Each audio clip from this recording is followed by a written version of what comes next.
blackout speedometer. Ano kayang problema nito? Samahan nyo ko. Let's go!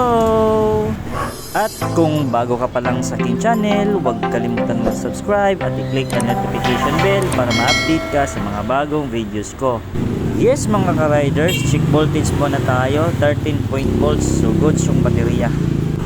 So dito gamit ko yung yung test light natin. So check busted fuse muna tayo mga ka-riders.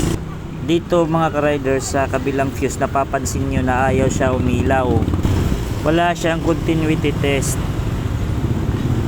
Kasi mga ka-riders, kailangan pa yan i-on natin yung ignition switch bago siya magkaroon ng continuity test. Pero mga ka-riders, napapansin nyo wala pa rin.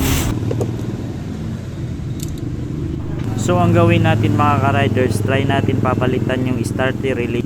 So dito mga ka-riders, may nabili tayo replacement lang, pero goods na rin to. Basta importante magkaparehas.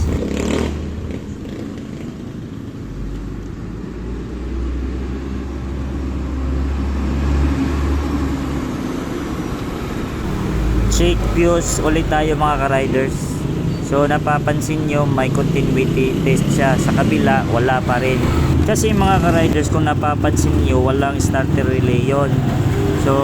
So dito may nabili tayong replacement pang BTFI, pero pwede rin to basta pagkasukat lang sila. Replacement lang din to pero goods pa rin. Kabit na natin mga ka-riders para magkaalaman na.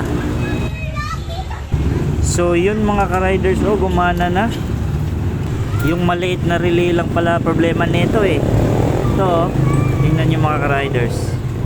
Check natin ulit mga ka-riders, kabit natin yung luma. Tingnan natin kung gumana ba. So yun wala, hindi siya gumana. Tanggalin natin.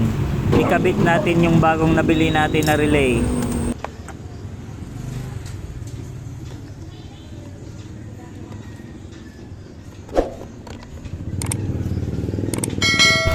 Yun, gumana.